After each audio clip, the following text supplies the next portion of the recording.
The universe didn't want this episode to happen. Yeah, we shall prevail. We'll show the universe who's boss. Universe doesn't control us. We are the masters of our own destiny. Or something. There you go. Well, So welcome back to another episode of the Two Guys in a Coworking podcast. can't even get the name right. Episode 10 still fumbles the name. We're not wrong. I mean, it's not wrong. Oh, you wanted me to say the name of the podcast? This is the Two Marketers in a Coworking podcast. I was just No, speaking, I thought you were saying. speaking generally. No, I thought you were saying that. Just No. like that you thought that was the name after 10 episodes. And I was like, no, Really? no. I got it right at like episode 4. yeah, you did. You had it nailed. And the outros you had nailed too. And just thinking out loud here, we're bringing on guests starting next week. We are. So then is it going to be 3 marketers in a co-working podcast depending on the episode? Or is it then 2 marketers in the co-working podcast featuring friends? We'll probably keep the name as it is. It's already hard enough to get it right. I think we just roll with it. Doesn't matter Yeah. how many marketers Featuring in a coworking friends. podcast. Yeah. I like It's just a marketing, it's just marketers in the co-working podcast. But Yeah. next week, the next episode will be Kat Johnson. She's going to be joining Yeah. us. She confirmed. Very exciting. The first friend to Yeah. join. Shout out, Yeah. Kat. Our first victim. Let's hope Yeah. it goes well. We'll give people a break from just listening to me and you just blab nonstop, just the About two the of us. same. Yeah, That's- some relief. it's got to be exhausting. Sorry Yeah. to everybody. Sorry, for everybody listening. Totally. Totally.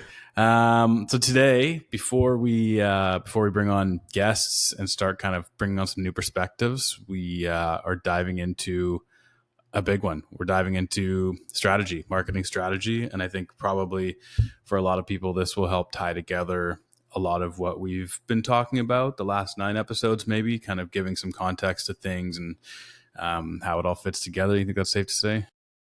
Yeah, and it's kind of emblematic of how I do my work. Probably not how you do your work. You probably do strategy first and then get into content marketing being your area. Whereas I Correct. tend to kind of do a bit of a hybrid. I tend to jump into a few tactics like ads, like KPIs, like data, just so we have a few of the key things that are obviously right or wrong in place. And then I kind of go back to doing strategy. So this is very resembling of the way I do strategy, to kind of do it after we've gotten started on a bunch of tactics. Yeah, It's interesting. probably the wrong way, but yeah. it's And just how we do it. so I don't want to go down a rabbit hole off the bat here, but is there a reason? Is there a reason why? Like, have you tried leading with strategy and then is this like a refined kind of approach that you've embraced over the years or what? It's instinctive, right? Like, for example, I'll use another analogy because, we go down rabbit holes and we use a lot of analogies here. Love an analogy, dude. Love an analogy. Yeah. Well, let's use health, right? So like if I go to, let's say I go to, what's a like a nutritionist, Mhm. and I want to be healthier, or like let's say there was some kind of holistic health practitioner where nutrition, exercise is a part of it, but I'm not doing any exercise at all. I'm not even sleeping well at night, and my diet is junk, and I'm just eating, the worst fast food. You'd probably be like, okay, before we Sounds like figure me. out this is an attack. This is meant for you. This is your intervention here, Taylor. You are an Ironman athlete, at least a former one, so you can't push too hard. But like, so I mean, at very least, you'd be like, okay, we need to get a few things right. Like, number one is just cut out if there's a drive-through, we just don't go to it anymore. Let's just stop doing that, and let's at least, if it doesn't come out of the ground looking kind of roughly the way it is before you cook it, let's not eat it, right? So you kind of like, there's a few obvious things, and number one is like, let's get sleeping reasonably well, and then we'll talk about walking, and then we'll talk about exercise. So there's always a few things that like, regardless of the strategy, if you just kind of look at the situation and you go, okay, the ads are clearly, which is, by the way, the number one source of traffic for a lot of people for lead gen is advertising, right? And in a lot of cases, I come on board and that's just not working, or it's not working as well as it could, or many factors, right? So number one is like, let's make sure the traffic source, that the water, the well, if you will, is clean. And then let's make sure your data is good, and let's make sure we've got a few things going. And then we'll come back and look at doing things strategically. But at least let's stop the bleeding. Yeah, Use right. like 18 mixed analogies there. Yes. And to throw another one in that you talked about in the advertising episode 8, you said you talked about a leaky bucket, so you want to make sure you don't have a leaky bucket, right? Just to throw one more in the mix there, which is data, right? And so if you're not able to track conversions and stuff, you're going to be spending money blindly. So Number one is like, yeah, making sure your data is good, making sure your ad sources are what you're spending money on every month. One of the largest expenses is functioning. Yeah. Whatever. And Yeah. if not, we can get it going. It's interesting because I always say, like, when I'm talking strategy with a new client or any kind of engagement with a new client, I always say, like a doctor would never prescribe you a treatment without understanding the symptoms. They have to diagnose the ailment before they prescribe a treatment. But it's interesting because what you're saying, especially from a higher level marketing perspective, is that sometimes, depending on what you're trying to do, there are a few immediate treatments that you can put into place that will probably help just as a general health sort of situation. Yes. And then once you dig deeper into what the actual ailment is, then you can prescribe the proper course of treatment. Yeah. I mean, broadly speaking, if you are poisoning yourself every month, you don't have to be, a doctor to know, like, you should probably, let's stop doing that. And let's, get some fundamentals in place and then be more strategic, right? Like, you don't have to, like, I think part of the challenge is, and we can get into the details here, is people spend a lot of time getting strategic and like planning and all this stuff. And especially when you're working with a consultant or whatever, like, last thing they want is to like just spend 2 months talking about their business when there's things that are on fire. So like, let's mixing more and more analogies here. So let's stop doing the things that are not working. The house is on fire, put out one room at a time while you figure out how to put out the broader. I'm sure, stop, or at least I had one organic one. Nice, yeah. I had one like semi-organic one back there a second ago, which I think might have been like my first semi-organic analogy, and then I turned around and blew it with that one. So I'm just gonna, yeah. That's your wheelhouse. Well, if we haven't totally lost everyone, this episode is about strategy, and we're going to talk about kind of just how I think about and approach strategy for co-working spaces, and yeah. Yeah, well, let's back up a little bit, because I think intuitively everybody kind of understands what strategy is when it comes to marketing, but maybe not understanding exactly what it is. Like, everybody knows you need a strategy, but like, what is a strategy? If you were to back up and look at it from a marketing perspective, like what is that? Yeah, so I've got a few things kind of written here, but in a nutshell, it is your high level approach to achieving your desired outcome. Okay, so that's it. It's the general approach. It's the most leverage and effective way to achieve the outcome you're trying to accomplish. And it should be able to be succinctly summarized in one sentence. So for example, with my consulting work, my strategy is advocacy. So as long as I'm looking out for the best interests of the people who I interact with, my clients, my prospects, and then even people listening to this podcast, even though I'm sorry, but I'm looking out for your interest. I'm trying to teach you some pitfalls to avoid. And so, at the very least, if I look out for your best interest, then my interest will be taken care of. Even if it means financially in the short term, I don't get your business, or it's recommended that you don't work with me, or that you work over with these people and whatever. Mm-hmm. My whole goal is if I look out for the best interest of my clients, that everything's going to work. And then in terms of my marketing strategy, it's really about intimacy. So this is one of the reasons that this exists. So my marketing strategy is very much about relationships. It's about human connection. Video, if you're watching this on YouTube, you're maybe picking up some energy and signals about who I am and whatnot. And if you're listening to this, I'm conveying something. You're getting to know me by my style, my tone, and my awful jokes and my terrible analogies. Again, I apologize. But at least then we're building a relationship, right? So, well, some would say, I appreciate that.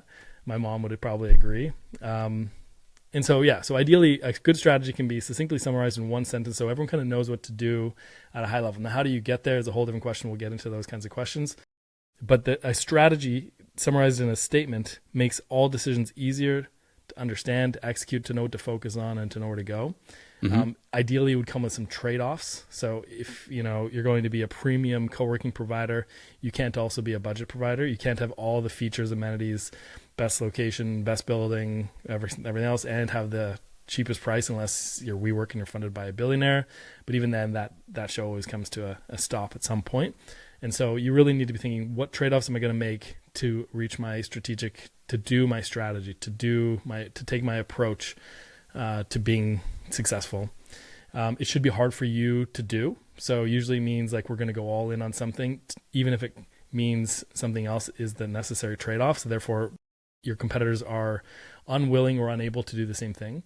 So also part of my strategy is to be a consultant and an advisor as opposed to an agency. So that way I can separate execution from strategy. So I can sit on the side of the table of my clients and go, hey, here's your budget for a fixed fee. Here's your budget. Here's how I recommend we allocate that budget of time, energy, resources, people effort, so on and so forth. Here's who I think we should work with, like Taylor on the content, and maybe, so on and so forth with different suppliers. And that separates the conflict of incentives. It's not the old barber asking your barber, should you have a haircut or not? And I was going to say, just to interject here, if anybody wants a refresher on that, head back to episode 3, where Kevin talked about creating a marketing operating system, where he dives in a little bit more to what he was just talking about: places, planning, people, projects, process, and performance, all those things that he was just mentioning. So just a quick callback for anybody who might want some more context on that while we're talking. Thanks for that. Yeah. This is a framework for how to manage things. And so ideally your strategy, it gives you leverage. So leverage is basically, it avoids the downward price pressure. It gives you kind of confidence. It allows you to have something kind of unique in the market and to bring something to the table that's uniquely valuable, ideally to your target customer. Mm-hmm. And allows you to it forces you to focus. A good strategy is focusing as opposed to being too broad. So I always say, without strategy, if you're trying to, here's another one for you. If you're trying to get through a rainforest, would you rather a baseball bat, or would you rather like a sharpened machete, right? And so some people are going through, working really hard, bashing through the rainforest, trying to build a path. And some people they spend a while sharpening the blade, and they just slice through and create a path, and it's a lot less work. This is neither here nor there. Not strategy. Have you ever thought about a book, like a book of analogies, like a book of marketing analogies? Yeah, this is just how my brain remembers all the stuff that I've somehow put in there. So, so I'm just going to go off the rails a little bit here, but what's hilarious is, I don't know if you've seen, there's an Instagram account called Disappointing Affirmation. It's Disappointing Affirmations, and it's basically this guy who's taking, like, remember when they used to have like those photos of a sunset, and it'd be like, be yourself because everybody else is taken or whatever. This guy like flipped it on its head. Now he's got these like ones where it's like a sunset and it's like, you're doing your best and it's awful or whatever. And then so he like made a coffee table book of all these like disappointing affirmations, which is hilarious. And I bought it as a housewarming gift for my best friend when he bought a place. Wow. And I was like, I'm like, you could do like these like random like marketing is analogies. Like ... Yeah. You could just have like a coffee table book or like a funny book of like marketing analogies. Let's take that offline. Maybe I'll edit that in post. I don't want anybody to steal that brilliant idea. No, you can keep it in. It's not that good of an idea.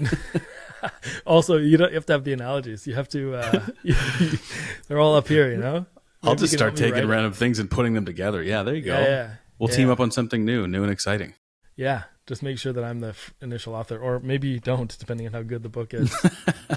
So strategy leave you on or leave you off. So strategy is the difference between having a machete and a baseball bat trying to cut through a thick, dense rainforest, right? And so effort is great, but effort with strategy is a lot sharper, and that's kind of what we're aiming for, so that we have to work less hard, it consumes fewer resources, so on and so forth. The tactics may change regularly, so you may go from using a machete to a chainsaw. That's fine, but the core concept is it's sharp, it's focused, and it's precise, and it's the right instrument for the right context. And this is not in the outline, and so if this goes wildly wrong too, nothing Taylor says is in the outline. Just so we're just up front, so everyone's prepared. Well, some of it might be, but not this one. And this one, this comes from a good place. And so for anybody who's listening to this, like, if let's say you have a strategy and you're listening to this episode and you're thinking like, I've got a strategy in place, I don't care, I don't need to listen to this, I don't need to pay attention to what's being said here. Maybe to help people self-qualify the value they're going to get out of this episode, are there any indicators that maybe your strategy is not completely dialed or that might be misaligned? Are there any kind of, we talk about the symptoms or the ailments? Like I'm going to put it out there for anybody who maybe has a strategy, but maybe is looking for some indicators that there is another way to do it or a way to optimize, and that you might get into that here. Are there any like common symptoms you see, Dr. Whelan? There's lots. I'll avoid using an analogy. You can. Because I don't want to be like, no, I'm just kidding. I think there are a few examples. One is your business is not doing super well, so the market's just not really resonating. So there's, by the way, a difference between business strategy and marketing strategy. Ideally, you want to figure out your business strategy first, which is about the product, either where you're located or what you're going to do. You're going to optimize for the most premium, the most service, the most hospitality, the most community, the most cost-effective, whatever your strategy is. That's a business strategy, which is different than a marketing strategy. But generally speaking, if your business strategy, is not any good, then you're undifferentiated, which means people are comparing you to lots of people, which means there's a lot of downward price pressure, which means you're also not able to close many deals. Your close ratio is below 20%. If you go back to the KPI episode 2. Yeah. Wow. So your close ratio is below 20%. You just can't really meet market rents. You find that most people are choosing you because it's the closest to their home. You don't pass what I call the drive-by test, which I'll talk about in a bit, which is basically they're not really willing to drive by many others. They're just kind of going to you because you're convenient, which is fine if that's part of your strategy. So these types of things where you, in a sales conversation, you don't feel like you have any form of leverage. You can basically say, when they say, why you? And this is the ultimate question of strategy. When they say, why should I choose you? You don't really have a reliably great answer. And you don't really know also who you should be targeting to fill your space and where exactly they hang out and what exactly they need and what exactly they want. And so so everything here is a little bit messy, but fundamentally when someone says, why should I choose you? You don't have a great answer, and it's not a convincing one for the right person. Right. That's great. And it kind of goes back a little bit to what we talked about in episode 9, where we just talked about like identifying exactly who you should be talking to. That was more focused on blogging and things like that and content, but the same applies. You got to know who you're talking to, where they're at. And so one thing that maybe people find or might find confusing a little bit when it comes to strategy is this overlap between goals, or not an overlap, but the distinction between goals and strategy and planning. I feel like sometimes those things get a little bit blended, or the lines get blurred, and maybe things get missed. So, when it comes to those three elements, how do you differentiate them? Goals versus planning versus strategy? Yeah. And why is it important?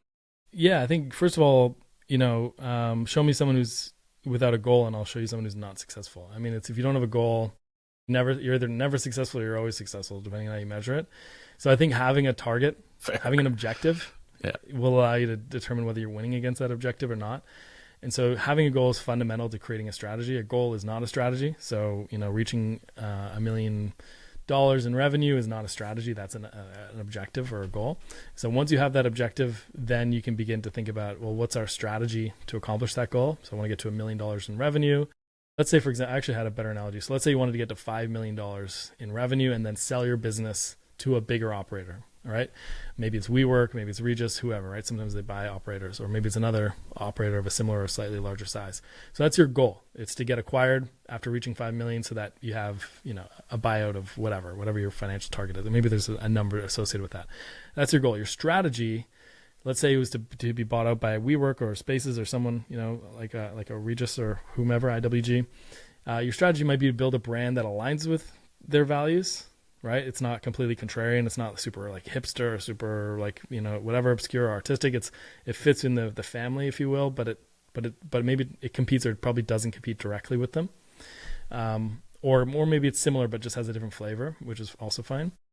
Like when you think of Spaces and Regis, they're just two very different things. They may have similar and crossover and overlap, but they're very different products and very different business strategies and probably marketing strategies. Yeah. Sure. So your strategy is to build a brand that aligns with the values of the folks, but they don't maybe directly compete. It's operationally streamlined, might be your goal. So we're going to really systemize and dial everything in, make it into a method that someone else can buy. And then it's highly maybe profitable. So you're saying, we know that EBITDA is going to be the thing that we're going to be acquired based on. So we want the EBITDA to be strong. We want to have a very clear customer acquisition strategy. And so that's your strategy, right? It's find something that's not quite, and your strategy may vary, right? Let's just say that's it. Your plan then is to, say, build a co-working space for mothers, invest heavily into strategic partnerships, run ads on Facebook or Meta, and make the product one of a kind, look for government funding. There might be all these things. And then you have all these other plans. So plans are just the tactics. Strategy is the overarching view. We're going to build something that is profitable and streamlined and aligned with our target acquirer, and our goal is to get acquired by them. So that would be the three differences there. But you can't succeed without a goal. I can't. Maybe you can. You got to know where you're going. Otherwise, how can you know where you're going? You're just going to be doing things blindly, just operating to operate. Yeah, exactly. And that's not really the point of business, Or maybe it is, but not for me. Not for me. So the goal is the big picture of what you want. The strategy is kind of the overview of how you're going to make that happen. And then the plan is all the tactical things that you're going to put into action in order to bring that to fruition, basically. Yeah. Mm-hmm. Awesome. And I know, so you've got a note here about marketing versus business strategy, which I think we talked about a little bit before, but is there anything more that you want to dive into on that as far as the differentiators between the two, or I'm just thinking, is there anything that I'm thinking, is there anything that might seem like it should be one or the other, but actually should be separate? Is there any kind of like common trip ups that you see there? Yeah, I think a lot of marketing strategy depends on business strategy. So if your main business strategy is we're going to bring people together and create community, and then you're someone like Kiln and you build in those theaters in most of their locations where people can gather and they have the seating and a big area for gathering, and then you have these other factors, and so they've Such a built great space, by the way. for sure. And there's many of them that have those features. And I spoke with their chief strategy officer at one of the Juicy events, and she was telling me about this stuff. So if that's your strategy as an example to build, say, to foster community and to bring people into the space so that they notice how great the space is, tell their friends, you spend less money in advertising, so on and so forth, that's a business strategy that has marketing implications. Your marketing strategy may be, okay, how do we create programming in these places that brings people together, both members and non-members in our space, and then brings guests and have people inviting those guests. And then those guests would be kind of loosely aligned with the type of buyer we're looking for, or may know those types of buyers, because sometimes it's not who comes into a space, it's who do they know, and they refer you to those people. And so your strategy, your marketing strategy should ideally probably be related to your business strategy.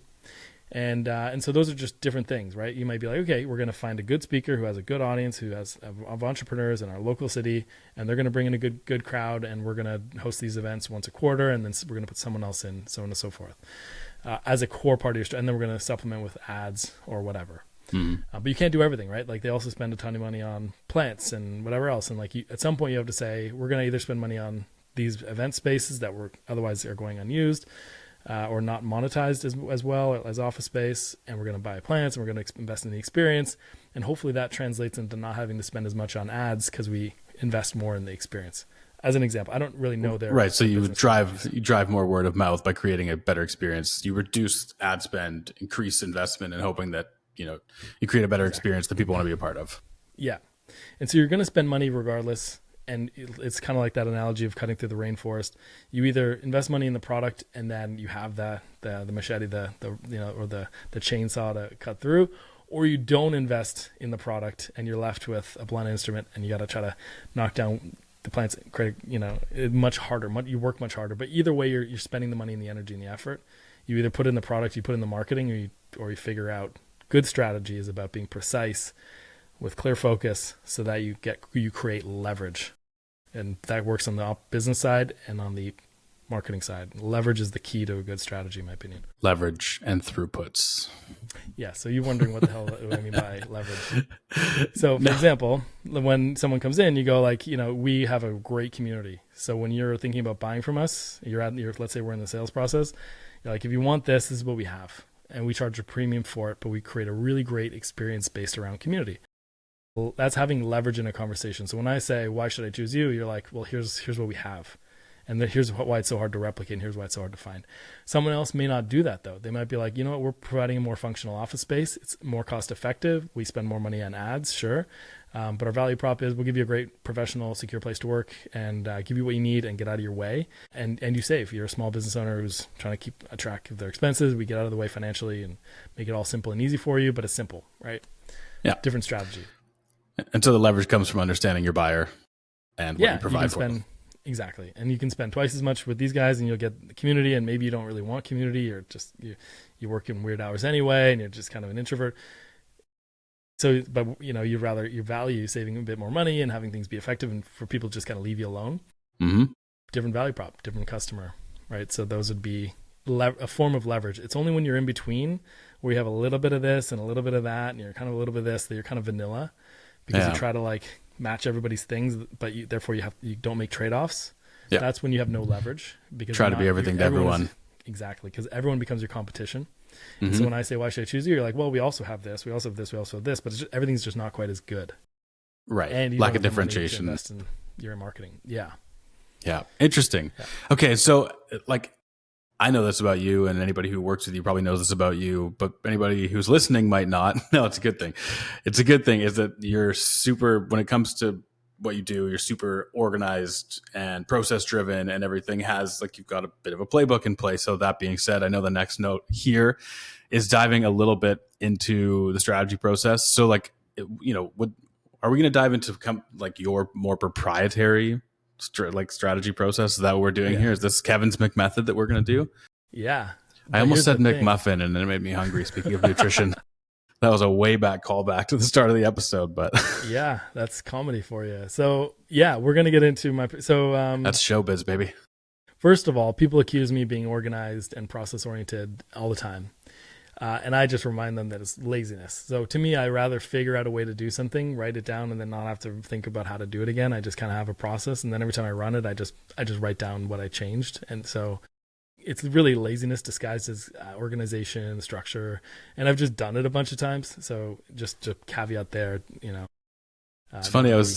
I met with a friend for dinner on Tuesday. He's an entrepreneur as well, and he said literally verbatim the exact same thing as you. He's like, everybody thinks that when you work for yourself or you're self-employed, it's because you're a real go-getter. He's like, I'm lazy. He's like, I'm the laziest. I'm trying to find the easiest way to do everything in this business, and it just works out. So it's not. That seems universal. I Laziness, mean, you like find laziness. the path of least resistance. You have to, Yeah, right? and make it But the it still path takes of hard least work. resistance that works. Yeah, that's the key. Work hard once so you can kind Yeah. of. Do you know how much harder it is to manage?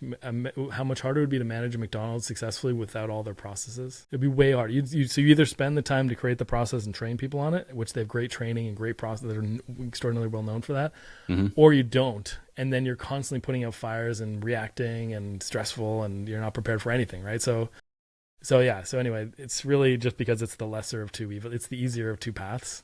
Yeah. For me, Well, and don't make things harder for yourself, right? Like, especially as a co-working operator, you've got a million hats on at any given time, a million different things to juggle. Yeah. Don't make it harder. Yeah, exactly. I figured I've blazed the trails with the baseball bat, and then I've found a way to find a machete, and so we're going to keep going with that analogy. And so hopefully you can just get the tool here. Now let's talk about my proprietary process when it comes to strategy, because I think that was a good question. Dive in. Let's go. Here's another analogy that I've been using lately.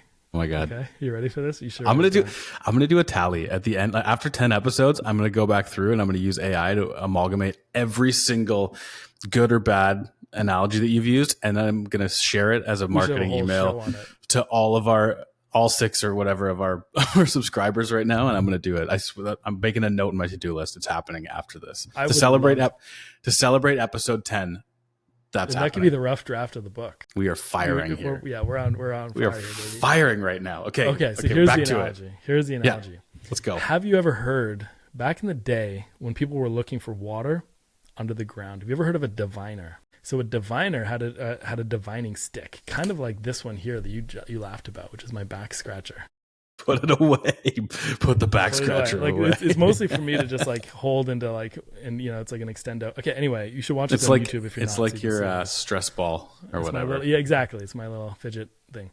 Just like, oh my God. Yeah, it very rarely scratches my back. But nonetheless, so let's just pretend this is a stick. So what they did is they had a stick. Now this is before the time of extendable aluminum rods.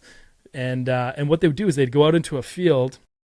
This was before they had wells and stuff, and they would kind of just wave it in the air, and they had this like intuitive thing, and then they would say dig here, and lo and behold, people would dig in that spot and they would find water. And I don't know if this worked the same way for oil or not, but I definitely know this was a thing in water.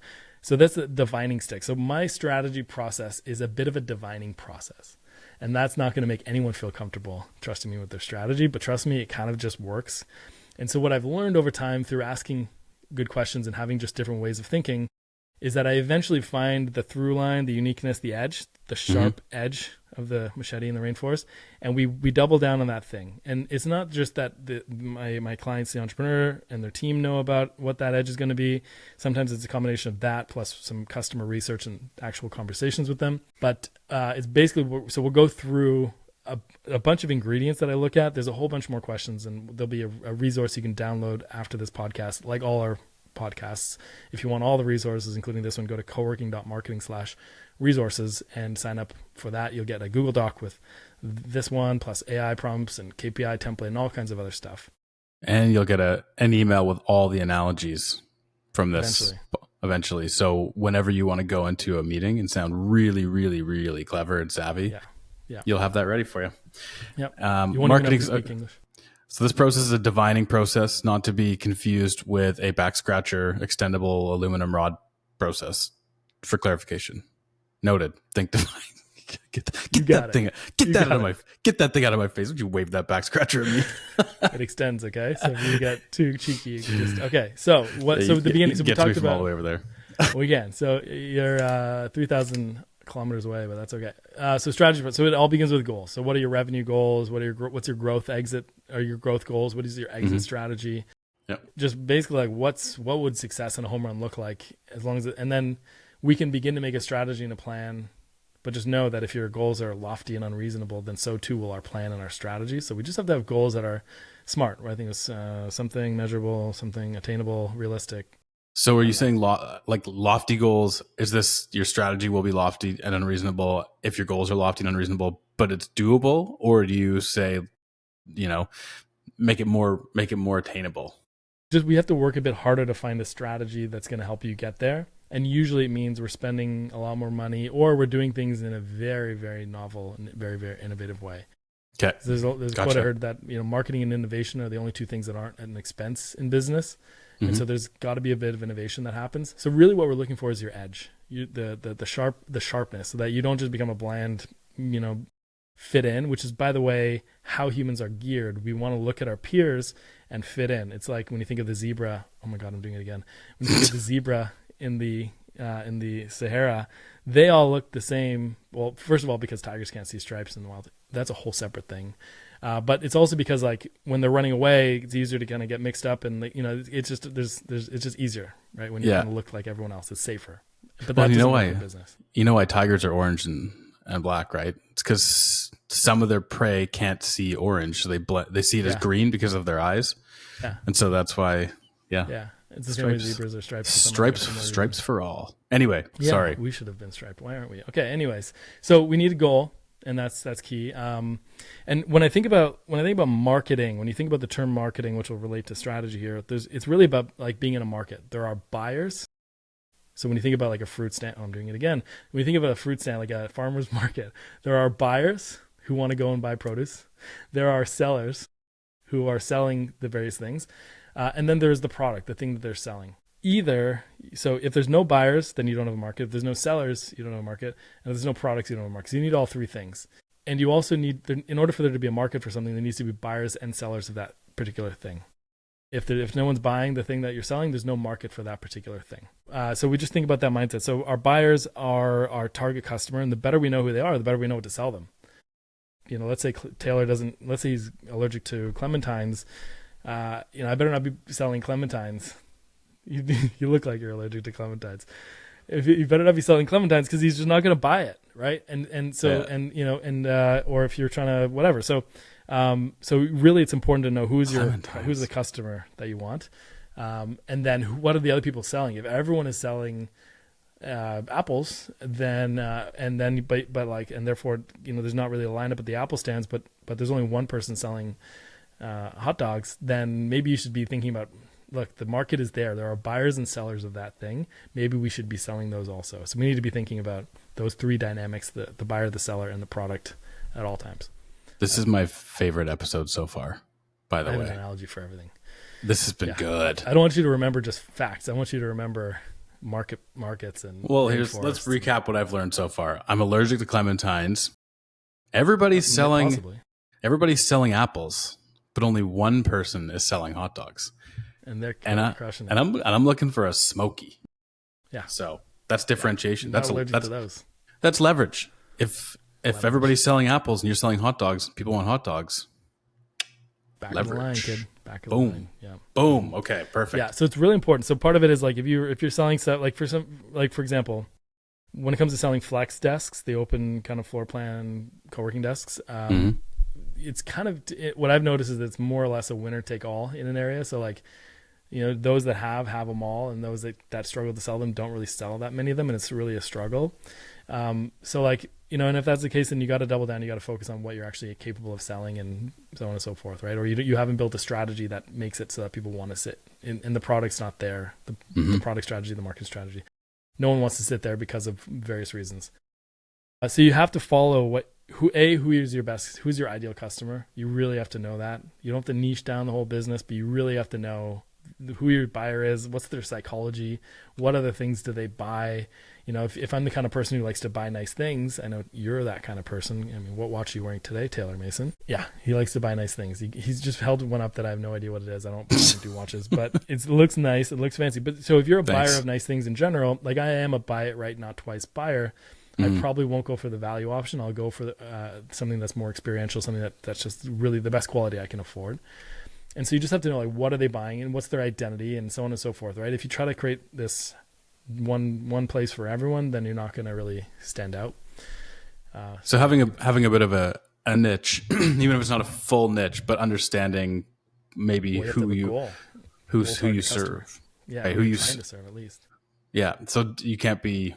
I always say this, like I always compare it to, like, if you're serving very corporate clientele and large teams, you're probably not going to appeal to smaller, creative solopreneurs and vice versa. And there's not one right or wrong, but you have to know who's what, because or who you are and what you're offering. Because again, if you're trying to get creative solopreneurs, but you've built a space and a brand around, that caters to, corporate types and big teams, there's a misalignment. So exactly. Understanding your sort of niche. I'm going American. Niche. It's good. Niche. We'll translate here. So I think because fundamentally, I think your customers have all the answers, and it may change. You may end up being like, we created this place for this kind of buyer, and then it turns out that someone else entirely comes by, or at least the majority of your customers, your best clients, are members or customers. Mm-hmm. Then you can say, okay, well, I've noticed that this is who we're actually attracting. I was going for this crowd, and it seems that this is the crowd. Let's double down on it. What else do they need? How can we do things different? How can we actually fit this better for them? And really being customer centric, which is an old saying, but just really like finding the best of your group and doubling down on serving them. And that's going to attract more people like them. So I don't want to get too crazy with this, but I'm so interested because, like, let's say you're selling a product or you're selling software, and you're seeing feedback from, your audience or potential buyers. You can kind of tweak the product or make changes. And I guess with office space, it's more of like, if you're trying to sell flex desks and nobody's buying them, but your offices are full, sometimes comes down to completely changing the layout of your space and investing into rebuilding. So is that like, where does that fit into this equation? Like the product mix and what the buyers want? Like, how does that all, like, at what point do people need to look at maybe changing things on a bigger scale with the physical space rather than just their business plan? Because it seems big. Yeah, I think, product is part of marketing. It's part of your business strategy and your marketing strategy. Because, if you think of the original 4 Ps of marketing that I learned in school was product, price, place, promotion. Mm-hmm. And so even like, product is critical. It's really the intersection of what customers are buying. It's you're in the marketplace. You're there where the transaction is happening.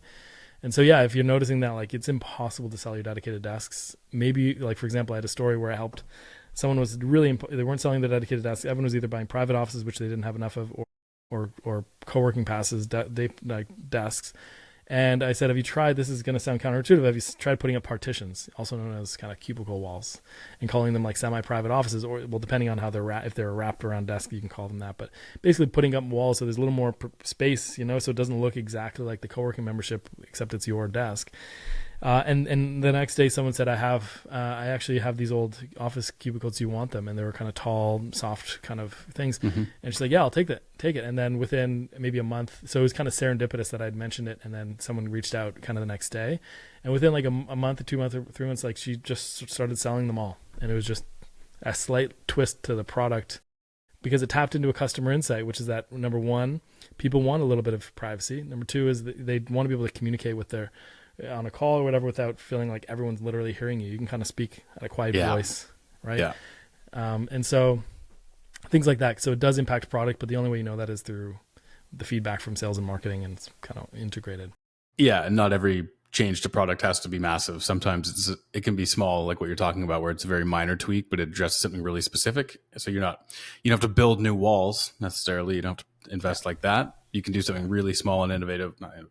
Maybe innovative, but creative based on the insights that you're getting to improve your product. And it's hard to know that because customers don't always know like why they don't want that desk, right? So sometimes they have to put monitors. Sometimes you just have to destroy that whole section, turn it into offices, or vice versa. Take a whole big office, turn it into dedicated desks.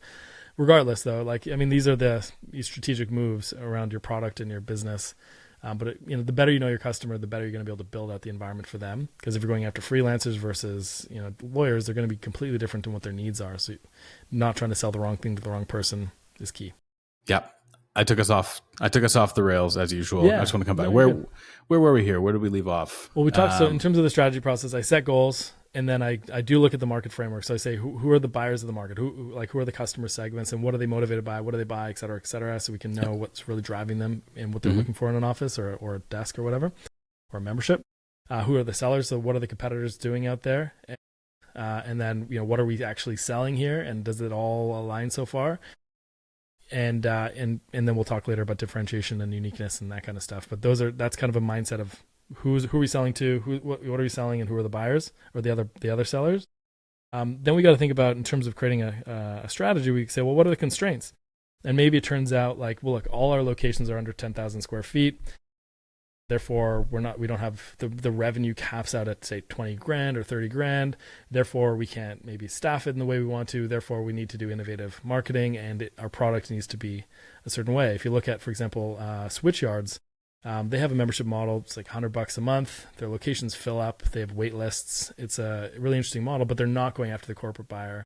They treat it like a drop, basically, right? Like if you're like, they almost treat it like a clothing drop, like a new location's opening, and they start running marketing ahead of it. Like, 300 memberships remaining. I came across those guys a while ago, and it was such a cool way of doing things, right? Like clothing, talking about buying stuff. Like I like to buy, certain brands that will do like a drop, and you get 100, 100 at once.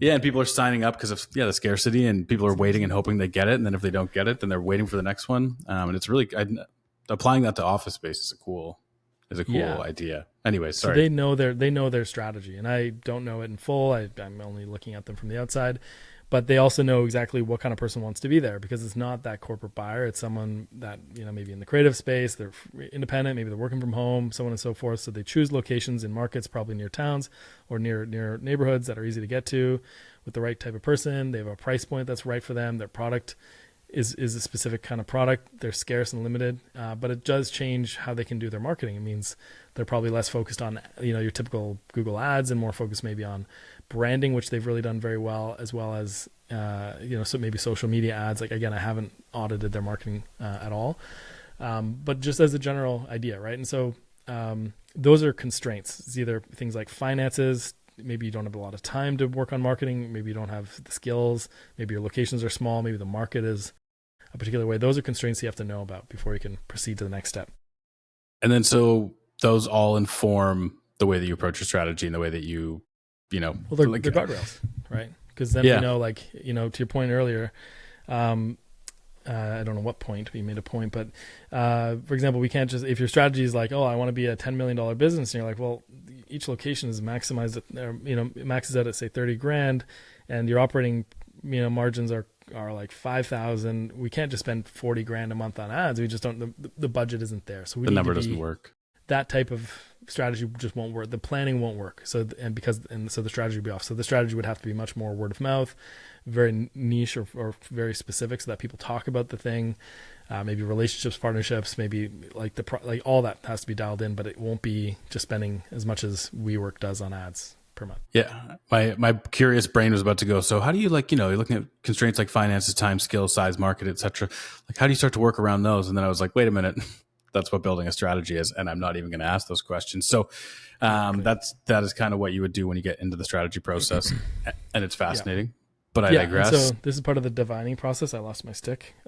So this is part of the divining process. That's okay. You can just put it back down. We can put it back down. So then we have to think, well, what advantages don't put it down. Pick it up. Or what advantages could we have, right? Mm-hmm. And that might be things like branding. You may have event space. You might do like actual hosted events, or you might be like, look, we're just going to advertise on Google, and that's our thing, or we're going to, so like, what are your advantages? We have lots of money. We can throw money at this problem all day long. Okay, that's a great advantage. So what can we do with that? Mm-hmm. And how do we and our spaces are so big that we can do this, and then we can actually make it up, as time goes on, and so on and so forth. very different, right? So your advantages might be you have an existing audience, or maybe you've built a community already. Maybe you're kind of an entrepreneurial founder who has some track record and people know who you are. Maybe you're famous. Maybe you're on Shark Tank or Dragon's Den or wherever. Maybe you have the capital. Maybe you have expertise. Maybe you like, I've seen a few people who have run agencies, marketing, creative firms and consulting and freelancing who started co-working spaces. So those might be your advantages. You might be able to do more with less, right? So we just want to get clear on what those are. And by the way, part of it is just by me pulling these questions out, thinking about it, pattern matching a bit. There's a bit of that, there's a bit of taste and experience that goes there, but taking these ingredients out and the more that follow, then we start to be like, okay, everything is pointing in one direction. And then we can start to see why your strategy works for you and won't work for someone else because they don't have the same advantages or constraints or product or target customer or various other things. So that's why it's a bit of a divining process. It's kind of gathering the key things and then starting to spot the associations and the trends. Yeah. So we talked about goals, market. The more you go, the more information you get, the more you can identify trends and differences and it becomes obvious. Things that you can lean into. It becomes obvious. Yeah. And so really what your whole focus is, what your whole goal is, what things are we going to do that are hard, that others are unwilling or unable to do also, that are going to give us leverage in a buying negotiation so we don't have so much downward pricing pressure, because that's a huge signal about whether you have differentiation and whether you have more value for a specific type of customer. And so in all these things, when you're devising this, it's like, well, what's going to give us leverage? Help us make people talk about you. So on. We'll talk about this. So we've talked about goals, the market framework, which is buyer, sellers, products, constraints, advantages, and then the next one is differentiation. So now that you've kind of started to put together your product and your marketing strategy, what's going to make you? What are you going to do that's differently, right? And that's different, and it really depends on what you're optimizing for, and that's the challenge. So people do buy based on differences. If there's two things that look the exact same, they're going to go with the one that's either cheaper or more expensive, depending on what kind of buyer.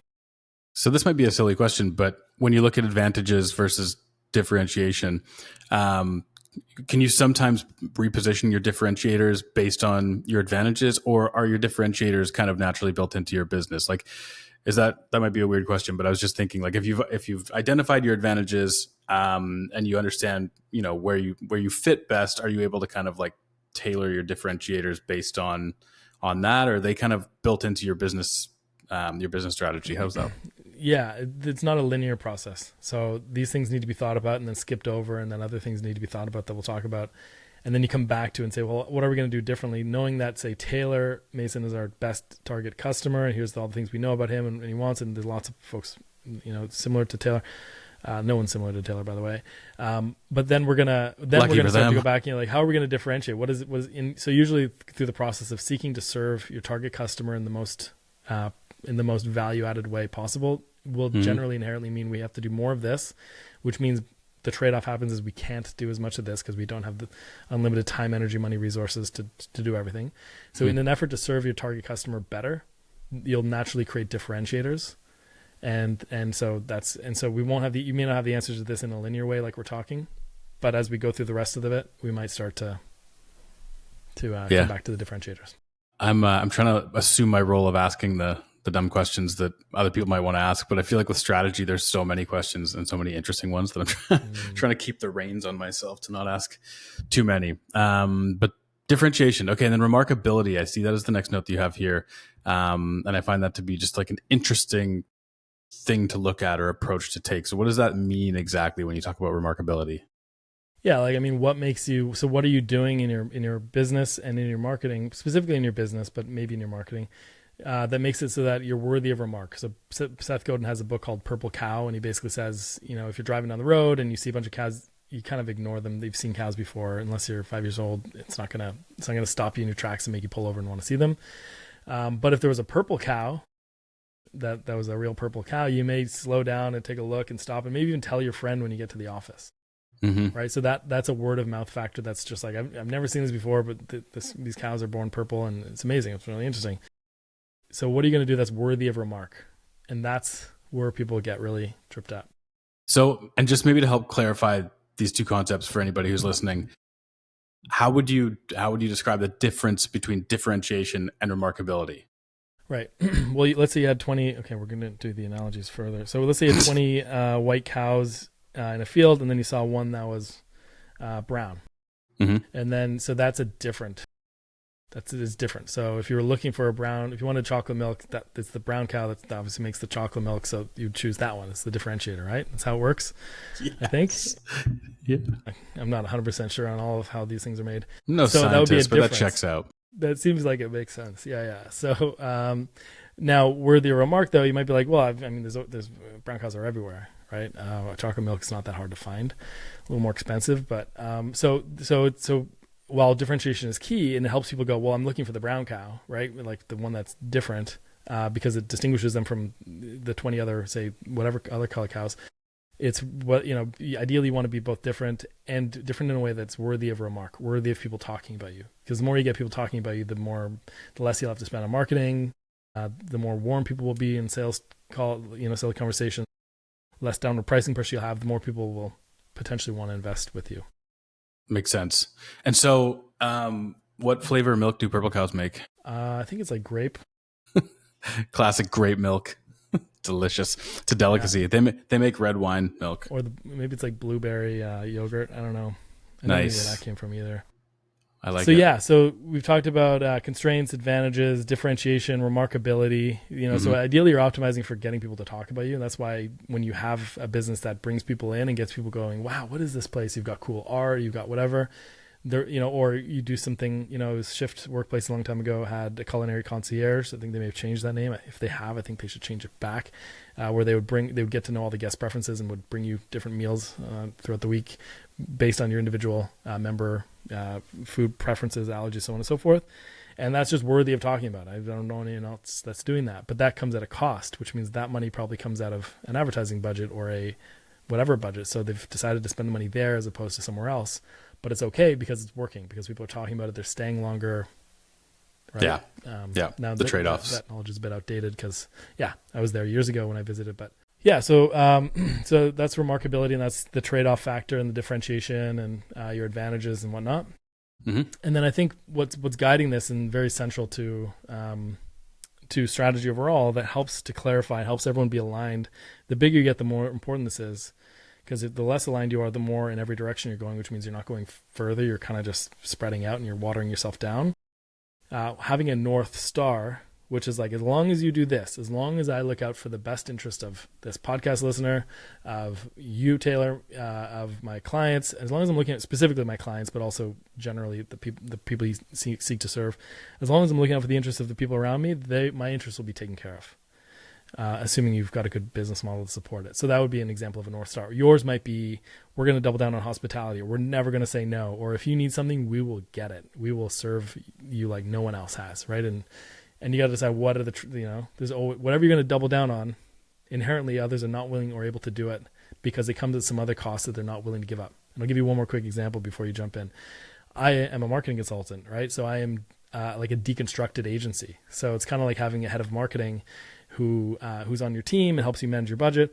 I don't take markup from anyone. I don't take money when I refer anybody that does work. Like, for example, if I refer you to someone and you do their content, I don't take any money from you. I don't middleman anything. I don't probably should have commission. Well, I would be a lot richer if I did, but I purposely didn't so that I can have impartial guidance, right? So I can look at things objectively and be like, oh, Taylor's not doing his job, so let's get a new Taylor, for example. Whoa. Not Taylor. Bad example. Bad example. Whoa. Back up. Bad example, but slow down. Yeah. But nice. So it allows you to kind of break the pieces apart so that if some part is not working, you can replace the part without having to throw everything out at once.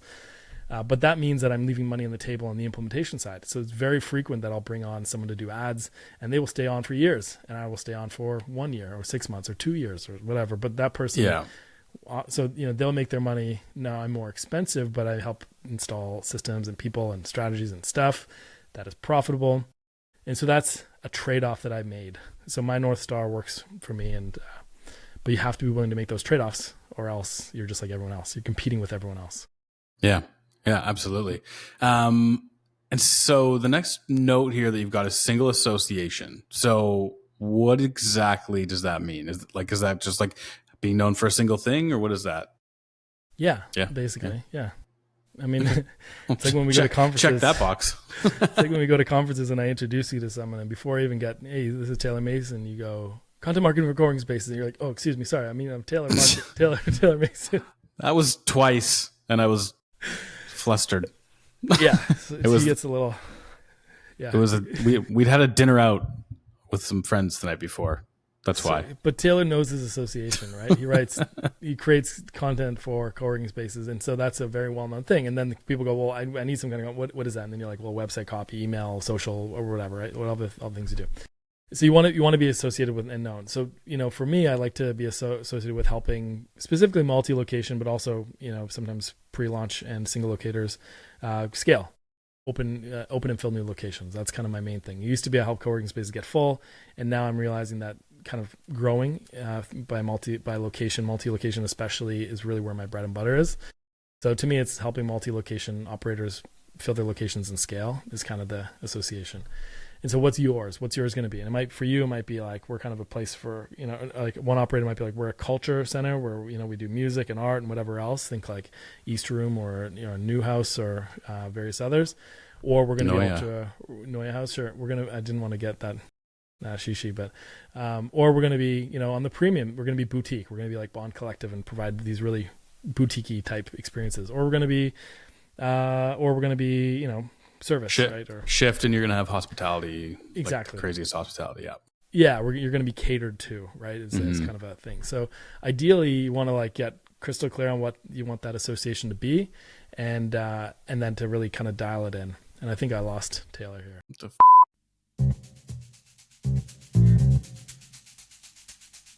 Okay, so Taylor is working to try to get back on the podcast. I'm going to run with the show for a bit, just solo. So there'll probably be fewer analogies and examples, but let's just go through it. We got a few more points. So we talked about single association. Being known for a single thing is what's going to help people really understand what it is that they should associate with. As someone said before, the money is in the pigeonhole. So you want to be pigeonholed. You want people to think of you when they think of, or the one thing to think of something they want when they think of you, or vice versa. So you want that single association that gives you immense clarity, both for your marketing, your product, and your business, and it makes it easier to sell. It creates a reputation, creates word of mouth, and people are going to use the word of mouth in a way that is going to drive people to the right language so that you educate them about your strengths, so on and so forth. So number 9 is defensible moat. And really it's about how do you build some kind of advantage that others, frankly, are unwilling or unable to replicate, to compete with. And so it's not easy to do this, but if you don't have a defensible moat, if you say we're going to just spend as much money as we can and build out all the amenities, all the services, but anyone can kind of replicate it, it may be kind of a race to the bottom for anyone who has money, meaning you're just going to throw a bunch of money at it, and then next thing you know, someone else can do the same thing, or at least meet or match at parity some of those features that you built or designed. That may not work for you. So how do you build stuff? How do you do stuff? How do you infuse it into your product in a way that makes it hard for people to replicate? Same thing with your marketing strategy, right? If let's say your strategy is to do really funny and creative advertising, that might be very difficult for people to replicate. Or maybe you invest in really great ads managers and you do all kinds of really sophisticated advertising. That might be a marketing tactic that works for you. But really, in terms of strategy overall, it's how do you create a business and a marketing strategy that's unique and that is that is combined and that is aligned, and then how do you make it in a way that's not easy for someone to replicate? And that, again, usually means trade-offs. It means not doing a bunch of things. It means going to extremes on certain few things that matter the most to your target member. And then number 10 is why you. So really, the better, as I said, the better you can answer the question of why you, the more leverage you're going to have in sales conversations, the less downward price pressure you're going to have, the more people are going to, the better your conversion rates are going to be in sales, which means the lower cost per acquisition you're going to have, which means the more money you can spend on marketing, which means you're going to get more members for every dollar you spend on marketing. And so you really want to think of or do you pass what I call the drive-by test? And that's basically how many operators are people willing to drive past in order to work in your space. And it's not easy. I mean, this is the thing, right? Like if you're not unique and differentiated, then your pool is going to be quite small. Your addressable target market is going to be quite small. So you don't have to go and niche down on a very specific customer segment, but you do need to have some kind of a differentiator for the right buyer to pass other operators to go to your space. And that might be having the right product mix. That might be, any number of things. But that's really something you want to get clear on is why should I choose you and why should I drive by other co-working operators to come to you? And that's really a litmus test for whether your strategy is working or if it's any good. And number 11 is really just about the universal value proposition. So that's the through line in everything you do. It might be, I help you look, feel, and act like a successful entrepreneur, or I help you foster community and your creativity, and help you feel less alone in the work that you do, right? So what is that promise you're making? What is that transformation from, you, the customer, you're here, I'm going to enable you to grow your team really, really big and to have all the different office options available to you. And then if you need to downsize, we're there as well, but we're going to be really convenient for you. You can scale up or down. You can have summer interns who work at the dedicated desks, and you're going to have, different staff members that can overflow into different areas of the space. That's all good. So what is your universal value proposition overall? That's what you want to be thinking about. And that's basically everything that you do in your marketing, in your business, in your product should help your customer go from here to here, whatever that is, to feel less alone, to do their best work, to be more productive, to be able to record podcasts, to be maximally, productive, whatever the thing is, depending on your customer segment, or to attract top talent, or to build a thriving corporate enterprise, or to build a small business that brings you immense joy. So whatever your universal value prop, that should go through all of your marketing. That should go through everything. And so just to kind of give you some closing thoughts, we covered most of this with Taylor. So I just want to kind of summarize a few key takeaways here. Number one is good strategy gives you leverage. So, that helps you get customer reach, more satisfaction. It helps you push back on downward price pressure. It gets people to talk about you. So it's, it creates an identity for your target customer, which makes them more likely to share, makes it easier to sell. Good strategy gives you leverage, which means you have to work less hard. Going back to that rainforest analogy, you're not cutting down trees with a bat. You're coming in with precision instruments to help you blaze that trail and to be successful. Number two is the better you answer the why you question, the better your strategy will be. So if I don't have a good answer, if you don't have swagger in the sales conversation, being like, here's what we do, others don't do this. If you want this, go see any of these other people. Here's what we do uniquely. If you don't have a good answer for that, that feels very confidence inducing and gives you that. And what actual buyers actually want, you may not have a good strategy either on the business or the marketing side. So really it's about having a good product that has trade-offs, that is specific to your target customer. And then marketing is really about reporting on that in the most strategic way possible. Just talking about the realities of what you do and what your product is. It's objective. And then your marketing strategy is a little different about how you do that, how you tell that story. And they should be related. And then, so number three is the more you know your ideal customer, the better your outcomes will be. I really think all your answers are in your best customers, your best clients. There's a book called Super Consumers, and it talks all about designing your product for the buyers, the people who buy and consume and use the space the most, the best. They complain the least, refer the most rather. They stay the longest, so on and so forth, and continuing to double down on who your best clients and customers are, and hopefully that will inform your product. And then number four, the more undifferentiated you are, the less pricing power you're going to have. So the more competitors you're going to have, the harder it's going to be to sell, so on and so forth. So I'll leave it there for now. If you're interested in getting a summary of this episode and getting onto our kind of podcast mailing list, we don't send a lot of emails, but it's there for you if you want to. Head over to coworking.marketing/resources to download the resources from this. I'll share with you a couple things, the notes from this, some of the questions that I have, a bunch of additional strategic questions, as well as my marketing strategy and planning worksheet, which helps you just kind of think about some of these questions and go a little deeper and create a plan that works for you, or at least to help you think through your plan. If you want to hire Taylor, he's at tailmaker.ca, TALEMAKER.ca. He does content marketing for co-working spaces, and I'm a marketing strategy consultant, and I help co-working operators get full and scale their locations. You can learn more about me at everspaces.com. Join us on YouTube. We don't have many followers over there, but I think it's the most fun place to hang out. Otherwise, we're in all your favorite podcast players, and we'll see you in the next episode. Thanks so much, and it looks like Taylor joined right at the end after the closing spiel. Thanks, Taylor. Hey, guess who's back again. Thanks for having me back. This was fun. Tech issues. Yeah, well, you're back. That's all that matters. You made it. We just closed off the show, so unless you have anything to say. What did I miss? We'll take it offline. I'll listen to the recording. Learn like everybody else. Very poorly of you, so make sure you do not hire him whatever you do, here's not his website. Yeah. Look at what just went wrong on this podcast. Why would you ever hire that? It's not, even your voice sounds different now, but Anyway. Can't even keep this under control. No, you made it look effortless, Taylor. Thanks for another good episode. I'm going to run to the next one, and we'll see you over on YouTube's. Thank you, sir. Catch you later. Bye.